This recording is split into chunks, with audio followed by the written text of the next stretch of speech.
Are you ready to see how fairy tales about eternal love really end? Michael and Chloe were the couple everyone envied, effortless, inseparable, meant to be.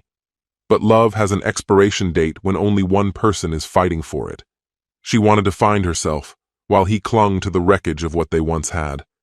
She stepped into her baby girl era, convinced she was irreplaceable. But she forgot one thing.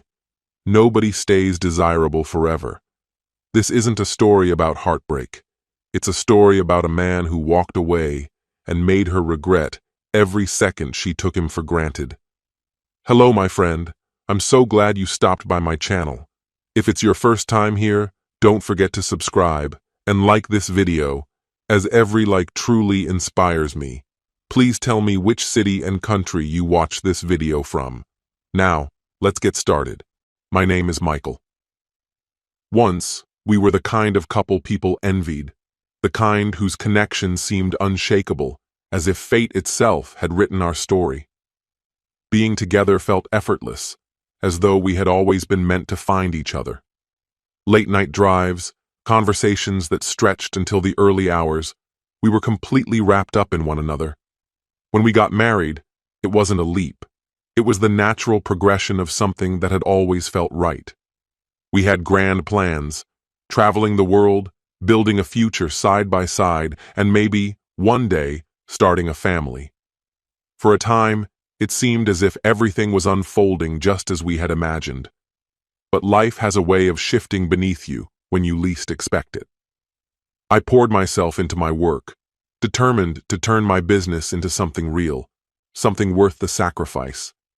I dedicated countless hours to making it succeed, but never at the expense of Chloe. No matter how busy I was, I made sure she knew she was my priority. I surprised her with little gifts, planned impromptu date nights, and made time just to sit and talk. I wanted her to feel cherished, to understand how much she meant to me. At first, she did. She was proud of me, my greatest supporter, the one who always encouraged me to push forward. But over time, something shifted. It began subtly. She started expressing a need for more space, a desire to focus on her own happiness. I respected that. Everyone needs room to grow. I encouraged her, convinced that it was simply a phase, a normal part of any healthy relationship. But soon, I realized it wasn't about balance or personal growth. It was about her choosing herself over everything else, regardless of what it meant for our marriage. She withdrew. Our plans, our conversations, none of it seemed to matter to her anymore. She stopped asking about my day, barely acknowledged my gestures, yet still expected me to treat her as the center of my world. It felt as if she wanted all the perks of being married, but none of the responsibility that came with it. I told myself it was just a rough patch, something we could work through if I just held on a little longer. So, I did what any devoted husband would. I tried harder. I bit my tongue to avoid fights, pushed aside my frustrations, and doubled down on my efforts to show her love. I bought her thoughtful gifts, things I knew she adored, flowers, perfume, even that designer handbag she had been eyeing for months. I hoped that if she saw how much I still cared, she'd come back to me. But nothing changed. She would offer a half-hearted thank you, a forced smile, then turn back to her phone as if I weren't even in the room. Then she said she needed space, that she had to find herself. I didn't argue. I thought she just needed time to figure things out, so I stepped back, gave her room, let her have her nights out, let her do whatever she felt was necessary. But as the weeks turned into months, it became painfully clear. This wasn't about self-reflection. It was about pulling away. She became someone I barely recognized, acting as if I were nothing more than a background character in her story, someone convenient rather than someone loved. She carried herself as if she had settled for me, as if she deserved something more. And I won't lie, it broke me. Watching the woman I had once built my world around look at me like I was disposable was a pain I could never have prepared for. Loving someone who no longer values you does something to your soul. It makes you question everything, whether you were ever enough, whether they were right to pull away. I spent sleepless nights replaying moments in my head, searching for the instant when it all started to unravel. What had I done wrong? When did I stop being enough? But deep down, I already knew the answer. No matter how much love I gave, I couldn't make someone stay who had already left in their heart. Then came the night that changed everything. I had been waiting for hours, listening to the distant hum of traffic, my eyes locked on the clock. Chloe had stayed out late before, but something about that night felt different. When I finally heard the door creak open, I exhaled slowly, bracing myself. I didn't want another argument. I was too drained for that. She stumbled inside, the sharp scent of alcohol reaching me before I even turned to look at her. She barely acknowledged me, carelessly tossing her bag onto the couch, kicking off her shoes without a thought. I swallowed my frustration. "Chloe, do you even see what you're doing?" My voice was steady, but firm. "This isn't just about coming home late. You're shutting me out. I've been patient, but you're acting like our marriage doesn't even exist." She scoffed, rolling her eyes as if I were being ridiculous. Then, with a careless smirk, she let out a hollow laugh. "Oh, please," she sneered. "You really think I need you? You think you're special? There are plenty of men who want me. If you walk away, I'll replace you tomorrow." Her words landed like a physical blow, but I refused to react. She straightened, her expression hardening with a cold certainty. "I'm done living by your expectations. I'm done living by anyone's expectations," she declared. "This is my life, and no one, not you, not society, is going to dictate how I live it. I'm in my baby girl era now, Michael. Either accept it or don't." And that was it. That was the moment I knew. She was already gone. Or maybe I had finally lost her. I didn't argue. I didn't raise my voice. I didn't beg her to see reason. What would have been the point? She had already decided on the person she wanted to become, and that person was no longer the woman I had once married. So I did the only thing I could. I let her go. I stepped aside so she could pursue the life she was chasing, and I walked away without looking back. The next morning, I searched for the most reputable divorce attorney in town and made the call. I had no interest in dragging things out or making them difficult for her. I wanted a clean break, nothing more. The legal process was swift.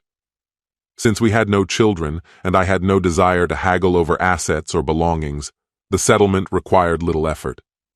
Fairness wasn't my concern. I just wanted out. I didn't even bother showing up for the final proceedings. I left everything in the hands of my lawyer, and the moment the papers were signed, I followed through with what I had planned. I vanished. No goodbye texts, no closure conversations, no lingering words left unspoken. I simply disappeared. At first, she didn't seem fazed. If anything, she looked relieved. To her, this was a fresh start, the freedom she had been waiting for. I caught glimpses of her new life through social media, photos of nights out, drinks in hand, captions about rediscovering herself and embracing new beginnings. Independence became her badge of honor. For a while, it appeared as though she had moved on with ease. She threw herself into dating, surrounding herself with admirers who were eager to bask in her charm. But something had shifted. She was no longer the prize she had once believed herself to be. The attention she received wasn't the kind she had expected. The men drawn to her weren't looking for love, just entertainment. And the ones who wanted something serious weren't the kind of men she was interested in. Though I wasn't there to see it firsthand, I heard things. She cycled through relationships, moving from one to the next, never finding anything that lasted. One by one, they all left. What once fueled her, the constant validation, the admiration, began to lose its power. The confidence she had worn so boldly started to fade. For the first time, she found herself truly alone. Not by choice, not as an act of self-discovery, but because she had pushed away the one person who had loved her unconditionally. And I knew this because we still shared mutual friends who kept in touch with her. As for me, I never looked back. After the divorce, I faced a choice. I could have sought solace in a rebound, drowned myself in distractions, or filled the void with fleeting flings. But none of that was the answer. I had spent too much time in a marriage where I felt invisible. So, I chose myself. I poured my energy into my business, channeling my focus into expanding and strengthening what I had built from the ground up. Work became more than just a job. It was proof that I was capable, that my worth wasn't tied to being someone's husband. As time passed, my business flourished beyond my expectations, and for the first time in years, I felt in control of my life again. I prioritized my health, both physically and mentally. I hit the gym, not just for aesthetics, but to feel strong. I paid attention to my diet, my sleep, my overall well-being, things I had neglected for far too long. I came to understand that no matter how much you give, some people will never appreciate it. I refused to settle for anything that didn't add real value to my life. Loneliness wouldn't trick me into going back to what was familiar, nor would it push me into relationships that weren't right. I learned to be alone without feeling lonely. I became comfortable in my own company, a feeling I hadn't known in a long time, and in that space, I thrived. That was my greatest victory. Years passed before I saw Chloe again. It happened unexpectedly, while I was out running errands. I turned a corner in a department store, and suddenly she was there, just a few feet away, holding a shopping bag, staring at me as if she had seen a ghost. For a moment, I barely recognized her. She still looked polished. She had always been meticulous about her appearance, but her eyes held something different now. When they locked onto mine, her voice wavered. "Michael." I nodded, offering a polite smile. "Hey, Chloe, it's been a while." She let out a small, nervous laugh, tucking a loose strand of hair behind her ear. "Wow, you look different." I shrugged. "Yeah, life's been good." She started asking questions, trying to keep the conversation going. How had I been? What had I been up to? I answered without hesitation, keeping my responses brief, offering nothing beyond the surface. I wasn't cold, but I wasn't giving her what she was searching for either. I had no way of knowing what was running through her mind, but I could sense it. The unspoken words, the weight of time passed. After a few more minutes of small talk, she hesitated before offering an uncertain smile. "Maybe we could catch up sometime?" I returned the smile, but it didn't reach my eyes. Yeah, maybe, but we both knew the truth. That chapter of my life had long since closed. Days later, she reached out. It started with a simple message. It began with an unassuming message, one of those casual, "Hey, it was nice bumping into you the other day" texts. My fingers hovered over the keyboard, hesitation creeping in. I knew better than to respond, yet against my own logic, I did. What followed was a slow, deliberate exchange. The conversation never ventured too deep, staying carefully within the boundaries of small talk. A bit of catching up, a bit of nostalgia, patching over the wounds where bitterness had once festered. Over the next few weeks, messages would come sporadically. She'd bring up some random memory that made her think of me, and no matter how much I tried to suppress it, I couldn't deny the reality. The feelings hadn't disappeared. Love doesn't simply evaporate overnight. But I had learned something important. Love alone isn't enough. Trust? That had been shattered long ago. Then one evening she suggested meeting up. Just dinner, just a conversation. A part of me wavered, tempted by the idea. But before I could answer, I finally faced the question I had been evading. What was I truly hoping to find? An apology? A justification? A chance to fix something irreparably broken? No. Deep down, I already knew. I didn't need her to grant me closure.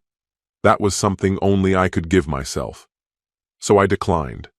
No resentment, no harsh words, just a simple, "I don't think that's a good idea." For a long time, I refused to acknowledge how much I had been hurt. I convinced myself I was fine, that I had moved on. But the truth was undeniable. Chloe had left a deeper mark on me than I wanted to admit. It wasn't just about her leaving. It was about how she had made me feel before she did. Like I was disposable. Like I would never be enough. At first, I tried to drown it out. I poured myself into my work, pushed my body at the gym, filled my time with friends. But no matter how much I tried to distract myself, there was always that weight in my chest, a dull ache that never fully went away. And I knew, if I didn't face it, it would seep into every corner of my life. So I did something I never thought I would. I went to therapy. I won't pretend it was easy. Sitting across from a stranger and unraveling years of buried pain felt foreign, almost unnatural. But session by session, the fog began to clear. I started seeing things differently. Loving Chloe hadn't made me foolish. Fighting for my marriage hadn't made me weak. I was just a man who had given his heart to someone who never truly valued it. And that wasn't my failure. It was simply a lesson I needed to learn. Healing didn't happen all at once. It wasn't about waking up one day and feeling whole again. It came in small, quiet victories. So I made a decision. I severed every last tie connecting me to Chloe. No more texts. No more empty conversations. No more wondering about what could have been. Our chapter was closed. Before deleting her number, I sent one final message, not out of anger or bitterness, but out of honesty. I wish you the best. Looking back, I once believed the only way to truly move on from someone who had hurt you was through revenge, to prove that they had lost something irreplaceable. But through it all, I realized something far more valuable. Revenge is meaningless. The best closure isn't found in retaliation, it's found in growth. It's in becoming the best version of yourself and letting them witness it from a distance. And that, my friends, is exactly what I did. This story has come to an end. The lesson here is simple. Appreciate those who truly love you. Love isn't just a feeling, it's a choice. Every day, we either build our relationships or break them. Some realize their mistakes too late, but second chances aren't guaranteed. The one who walks away isn't always the loser. Michael chose himself, while Chloe was left alone because she took his love for granted. So think about it. If you have someone who loves, supports, and believes in you, don't give them a reason to leave. Because one day, you might realize you lost something priceless. What's your opinion? Share it in the comments, my friend. And if you liked this story, check out other exciting videos on my channel. I'll say goodbye until the next video. See you.